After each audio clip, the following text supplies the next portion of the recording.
Пятница, 30 жніўня. Вітаю, шановное господарство. З вами Вітал Ціўчык. Эфир працягвае Белсадзум. І сёння ў нас. Смерці людзей, ненавісць ад дактароў і пераслед за беларускую мову. Былы палітычны вязень апавёў пра ўмовы ў віцебскай калоніі. Курская вобласць. Як мясцовыя жыхары рэагуюць на ЗСУ? Эксклюзіўная размова з журналістам, які вярнуўся з суджы. 500 вучняў з 28 краінаў свету. У Варшаве дзяцей запісваюць у беларускую школку. Праваабарончы цэнтр «Вясна» апублікаваў сведчанне былога палітвязня, які амаль 2 гады правёў у віцебскай калоніі нумар 3. Мужчыну засудзілі за ўдзел у пратэстах. Пасля сканчэння тэрміну ён мусіў з'ехаць з Беларусі, каб ізноў не трапіць за краты.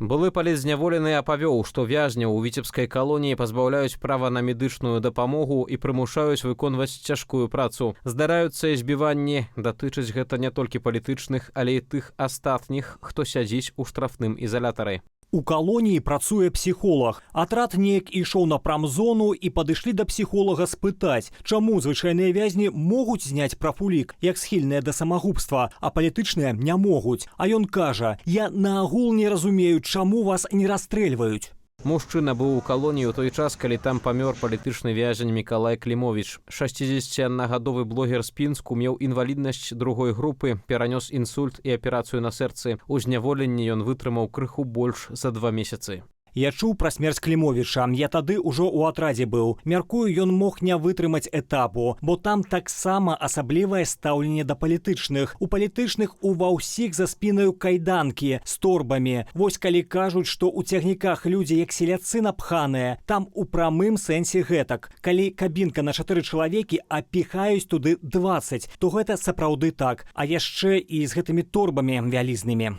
Палітычным вязням не дазваляюць займацца спортам, асабліва цяжкой атлетыкай. Іх змушаюць працаваць нават пры хваробе, пазбаўляюць званкоў да сваякоў. Як сведчыць мужчына, супрацоўнік калоніі нават перасцярог яго, каб той не размаўляў на беларускай мове. На 40 чалавек нас было 10 чалавек наперадзе, экстрэмісты. Людзі фактычна сядзяць ні за што. Напісаў таракан і 8 гадоў даюць. А ёсць забойцы, якім 7 гадоў далі за забойства чалавека. Вельмі шкада гэтых людзей. Там жа ўсе пісьменнікі, мастакі, айцішнікі, былыя супрацоўнікі. З намі на сувязі Леонід Судаленко, праваабаронца з цэнтру «Вясна», а таксама былы палітвязень, які, уласна, і знаходзіўся раней у калоніі Віцьба. Спадар Леонід, вітаю вас. Добрый день. Мы ведаем, што лукашэнкаўцы як быццам бы прызвычайваюць нас да таго жаху, які што-не адбываецца ў нашай краіне. Аднак вось гэтае сведчанне, якое апублікаваў сайт «Вясна», гэта сведчанне былога палітвязня, які вызваліўся з Віцьбы, і што там адбываецца. Ну, шчыра кажучы, гэта яшчэ раз проста нагадвае пра увесь гэты жах і бесчалавечнасць.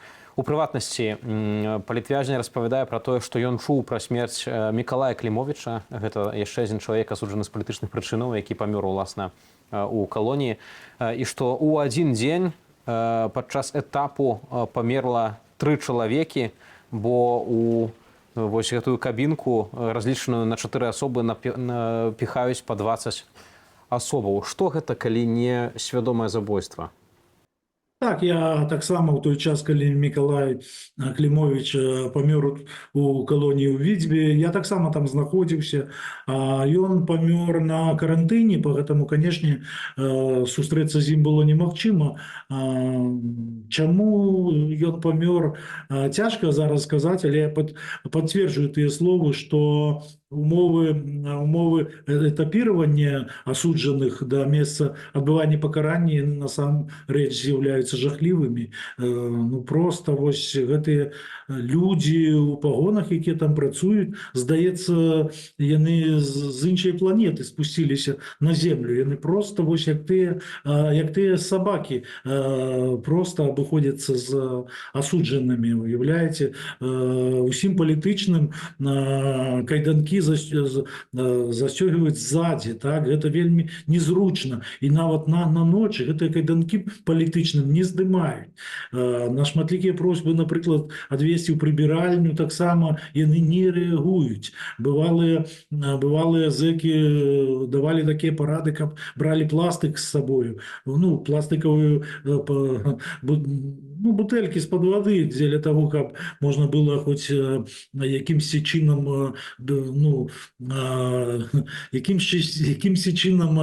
абысціся без прыбіральні. Вось такіх жахлівых умовах мяне таксама этапавалі у калонію нумар 3. І тое, што 3 чалавекі памерла ў Відзьбе, не, гэта не за адзін раз, я такога не чуў. Да, за 1,5 гады, пакуль я быў у Відзьбе, насамрэч, вось за гэты час 3 смерці было, але гэта не толькі палітычныя, гэта наогул асуджаныя. І калі, напрыклад, памірае чалавек хворы на онкалогію ўжо ў такім сталым узросце, гэта зразумела.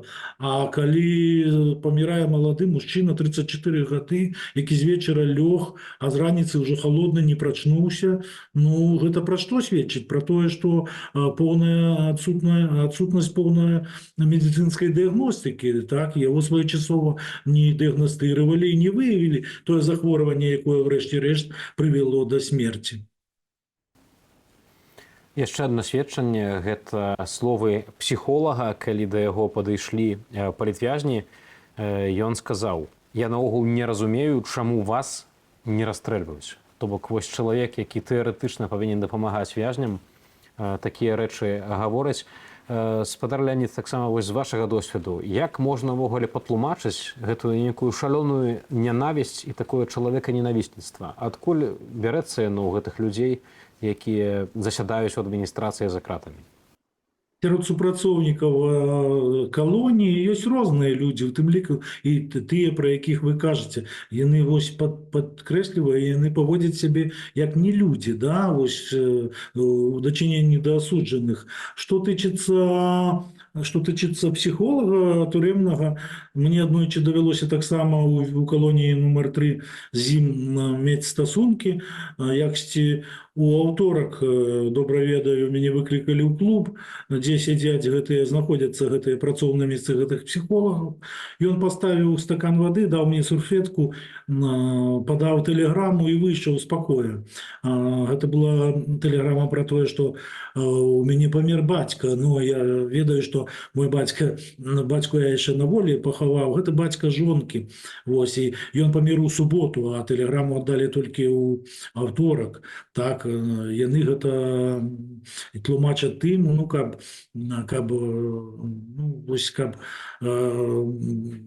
каб ты даведаўся пра пахаванне ўжо пасля таго, пра смерць блізкага чалавека пасля пахавання. Табе гэта, маўляў, лягчэй будзе перанесці. Таму што калі ў дзень смерці табе паведамяць, то могуць быць якісь такія наступствы не вельмі добрыя.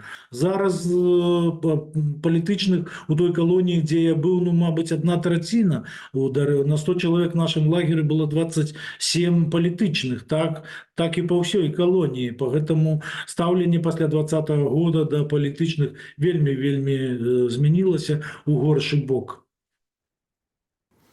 Калі ўвогуле падсумаваць усе гэтыя сведчанні пра здзекі, якія адбываюцца з палітвязнямі у калоніі, я, шчыра кажучы, не магу зразумець такую рэч. Памятаем, што ў 2020 годзе сотні тысячаў беларусаў былі на вуліцах. Гэта было бачна для кожнага. Няўжо вось людзі ў адміністрацыі не разумеюць, што рана ці позна можа так адбыцца, што ўсё ж такі воля народу будзе праяўлена і ва ўладзе, і ім таксама давядзецца адказваць за гэтае злачынства. Навошта, на вашу думку, яны вось так шчыруюць у сваіх гэтых здзеках? Вядома, што заказчык усяго гэта Лукашенко. Лукашенко інакш кіраваць краіну ўжо не можа, як страхам. І вось Поэтому і гэта адбываецца, а выканаўцы што, у якім яны сёння знаходзяцца моманце. Калі яны адмовяцца гэта выконваць, значыць яны рызыкуюць таксама апынуцца ў спісах экстрэмістаў і, магчыма, нават і тэрарыстаў, да? А калі вось яны вымушаны гэта рабіць, не думаючы пра тое, што рана ці позна, хутчэй рана ў краіну вернецца і законы, канстытуцыя, і, канешне, будзе такі момант, калі прыйдзецца адказваць за ўсё тое, што яны сёння робяць. Але ж гісторыя паўтараецца. Хіба пра што думалі выканаўцы сталінскіх рэпрэсій, пра што яны думалі. Вось. А як толькі Сталін памер, адразу гэты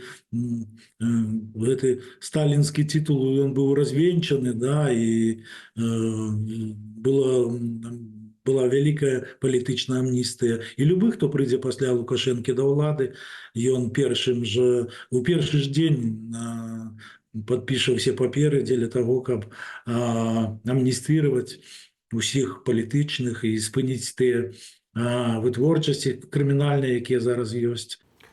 Спадар Леонид, дзякуй вялікі за гэтую размову. Спадарства, а з намі на сувязі быў Леонид Судаленко, праваабаронца з цэнтру «Вясна», а таксама былы палітвязень. Некаторыя палітычныя вязні выйшлі на волю праз памілаванне, адмовіўшыся пісаць прашэнне на імя Лукашэнкі, паведамляе праваабарончая супольнасць «Дысідэнт BY». Прадстаўнікі ініцыятывы заяўляюць, што ведаюць прозвішчы 25 чалавек, якія выйшлі на волю 20 жніўня. Іншыя навіны Беларусі і свету ў нашым аглядзе.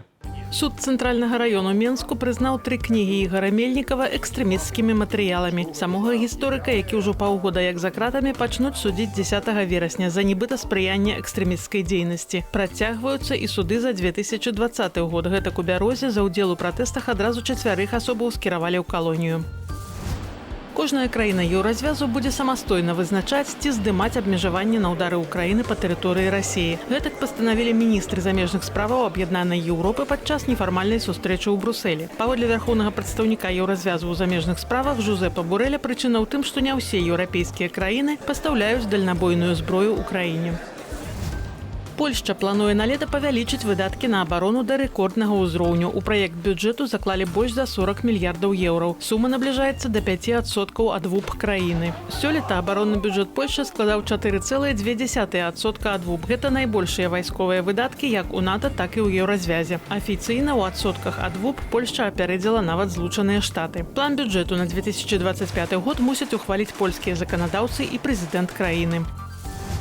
Еўракамісія заступілася перад сербскімі чыноўнікамі за рэжысёра Андрэя Гнёта, якому пагражае экстрадыцыя з Сербіі ў Беларусь. Як вынікае з ліста кіраўніцы Еўракамісіі Урзулі фон дэр Ляйен да Святланы Ціханаўскай, сербскаму ўраду даводзяць, што справа супраць Гнёта ёсць палітычна матываванай, а ў выпадку дэпартацыі на радзіму яго чакае пераслед. На пачатку тыдня прайшло апошняе паседжанне ў судовай справе аб экстрадыцыі Гнёта. Вынікі чакаюцца праз месяц. На поўдзень Японіі абрынуўся магутны тайфун Шань-Шань. Загінулі прынамсі 4 асобаў, сотні параненыя. Больш за 5 мільёнаў атрымалі прадпісанне тэрмінова эвакуявацца. Буйныя прамысловыя кампаніі часова закрылі свае заводы па ўсёй краіне. Паводле прагнозаў, да выходных шторм дасягне цэнтральных і ўсходніх рэгіёнаў Японіі, у тым ліку сталіцы краіны Токіо. Беларуская школа ў Варшаве назбірала 500 вучняў з 28 краінаў свету. У школе выкладаюць больш за 40 настаўнікаў, вучні атрымліваюць веды па прадметах, якіх няма ў замежных школах. Беларускай мове і літаратуры, гісторыі, геаграфіі, мастацтве Беларусі. Заняткі ў Варшаве пачнуцца 14 верасня. Дыстанцыйнае навучанне меркавана стартуе з лістапада. Беларуская школа ў Варшаве яшчэ прымае заявы анкеты. Спадарства, яшчэ адна тэма з замежжа. Тэма гарачая. Мы ведаем, што ўжо больш як 3 тыдні ЗСУ знаходзяцца ў частцы Курскай вобласці Расіі. Што на гэты конт думаюць мясцовыя жыхары? Як яны рэагуюць на украінскіх вайскоўцаў? Я хацеў бы запрасіць да нашага эфіру спадара Расціслава Мурзагулава. Гэта паліттэхнолаг і піяршчык, які да 2021 года узначальваў грамадскую палату Башкартастана і супрацоўнічаў з уладамі расійскімі. Нават сам пра сябе казаў, што быў крамлёўскім прапагандыстам. Аднак пасля пачатку паўнамаштабнага ўварвання Расіі ва ўкраіну ён вырашыў стаць апазіцыйным журналістам. Спадар Расціслаў вось акурат быў у суджы і зараз далучаецца да нашай праграмы. Вітаю вас. Вітаю тоже. Першае пытанне. Я ведаю, што вы былі зараз вось у суджы. Вы былі ў Курскай вобласці на той тэрыторыі, якую кантралююць збройныя сілы Украіны. Колькі часу вы там прабылі? Ну, мы пробыли там световой день. Мы были не только в Судже, но и в других населенных пунктах. Нас там неласково встретили, к сожалению, мои бывшие друзья.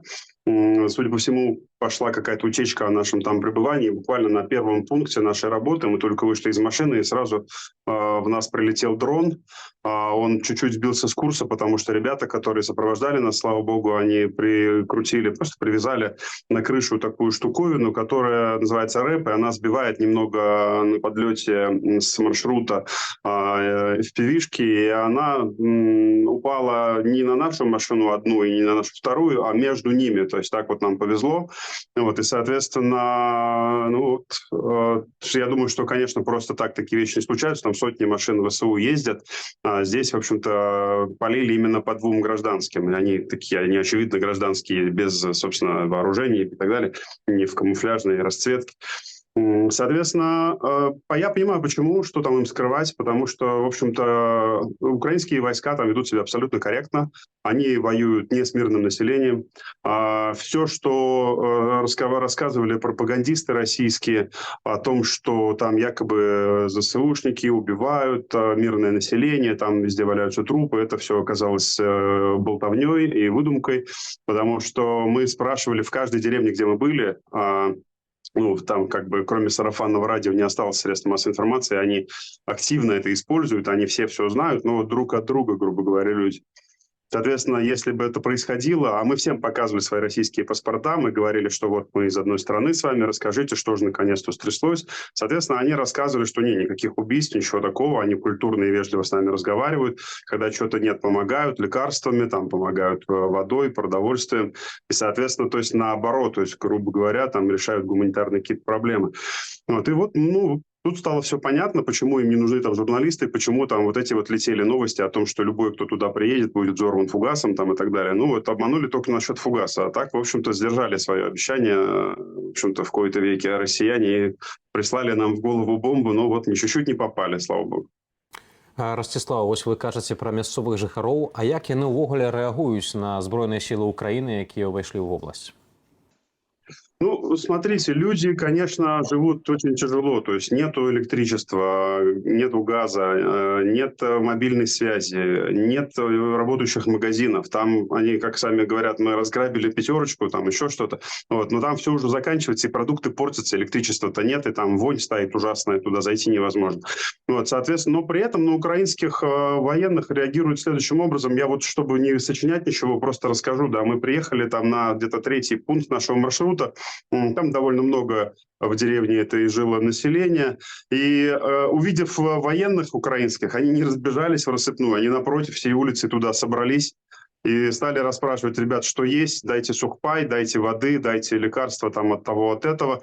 То есть здесь, в общем-то, понимаете, люди там, такие, как сказать, довольно простые. Они, мне кажется, не патриоты, не Путина, не СВО так называемые. Они просто хотят спокойной мирной жизнью жить. Они никогда не интересовались политикой, и в итоге политика ими настолько сильно заинтересовалась, что они сейчас находятся на эпицентре, по сути, боевых действий.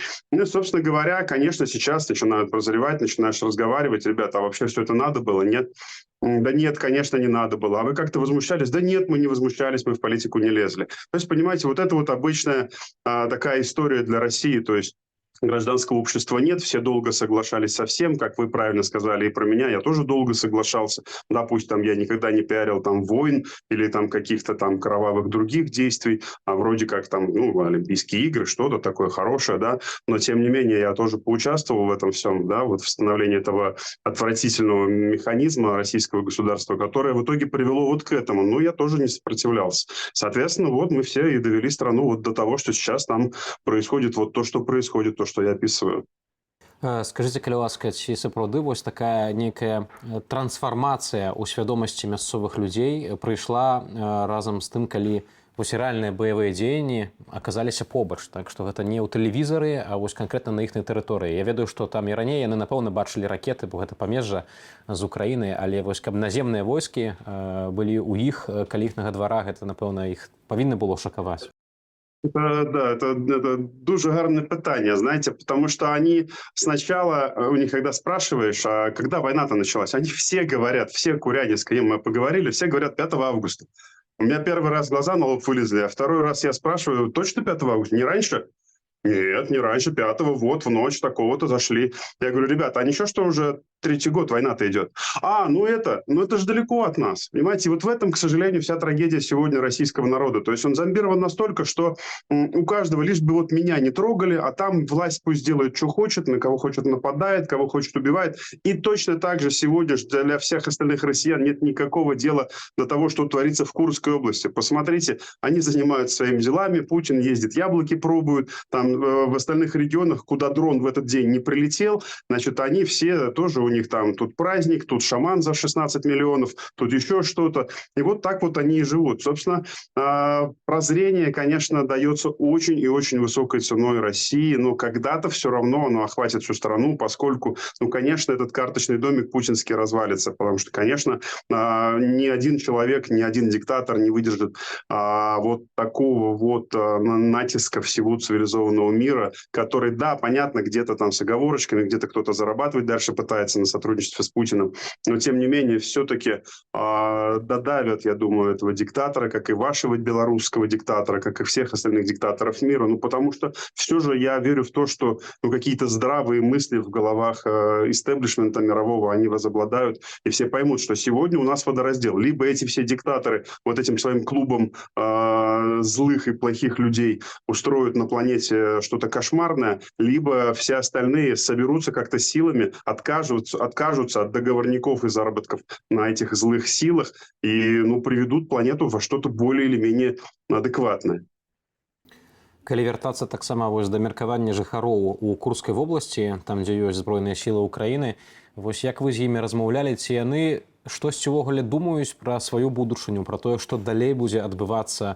Вось вы казалі, што раней яны так, былі многія так грамадска пасіўнымі, не ўдзельнічалі ў жыцці краіны, не думалі неяк уплываць на палітыку, не хацелі ёй цікавіцца.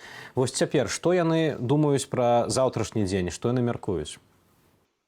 Я подробно их мнение показываю на нашем канале, на Невзлен Медиа, и мы там просто я как шаман, что увидел, то в эфир выдал, и можно внимательно посмотреть. Но если обобщать, если у кого-то времени нет, то как один все люди говорят о переговорах, о мирных каких-то инициативах, они хотят, чтобы это все закончилось поскорее, они хотят, чтобы все кончилось миром. Все в один голос говорят, что хорошие люди украинцы, мы тоже хорошие, не трогайте нас, мы не виноваты. Вот такие вот разговоры очень миролюбивые. Мы встретили одну бабушку, наверное, из нескольких десятков человек, которая что-то такое сказала, что украинцы, да, наверное, были когда-то неправы, но, наверное, все равно надо было не войной, а все равно надо было какими-то политическими действиями, она сказала. То есть они вот сейчас такие все очень-очень, понимаете ли, за перемирие, за переговоры. Конечно, давление на свою страну надо было раньше осуществлять. А то, что сегодня они у нас в эфире сказали, да, наверное, какие-то пропагандисты увидят. А какие-то, может быть, скажут, что это тоже фейк, я не знаю, что это мы с ЦЕПСО там что-то рисовали. Абсолютно на нас никто не давил. Мы снимали все, что мы хотели, мы выдали в эфир все, что мы хотели. Никакой цензуры не было, никаких требований что-то убрать или что-то добавить не было. Поэтому это абсолютно объективная, нормальная журналистская работа. Я не принимаю претензий тех, кто говорит, что я какой-то национал-предатель, что я приехал туда со стороны Украины. Я приехал со стороны страны, которая никаких препятствий мне не чинила в моей журналистской работе. Мы просто снимали все, что видели, и никакого давления. Поэтому здесь, в общем-то, что увидели, то показали. Спадар Ростислав, вялікі вам дзякуй за тое, што знайшлі час эксклюзіўна для Белсату распавесці пра сваю паездку ў Суджу, у Курскую вобласць, на тую тэрыторыю, дзе цяпер знаходзяцца збройныя сілы Украіны. Спадарства, з намі на сувязі быў Ростислав Мурзагулаў, расійскі апазіцыйны журналіст. 4 гады таму ў гэты дзень у Менску ды іншых гарадах прайшлі велізарныя маршы міру і незалежнасці. У адной сталіцы сабраліся сотні тысячаў чалавек, якія расцягнуліся па праспекце пераможцаў. Дэманстранты пранеслі па горадзе сімвалічныя падарункі ўзурпатару да ягонага дня народзінаў. Вялізнага прусака, труну для дыктатуры і нават гарбузы ад беларускіх дзяўчат. Згадайма гэты дзень.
Калі кажам пра народзіны, то сёння свой дзень меўся святкаваць Васіль Парфянкоў з палка Каліноўскага, які загінуў 2 гады таму каля Лісічанску.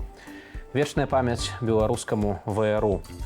Спадарства, дзякуй за прагляд нашай праграмы. Свабоды і міру вам.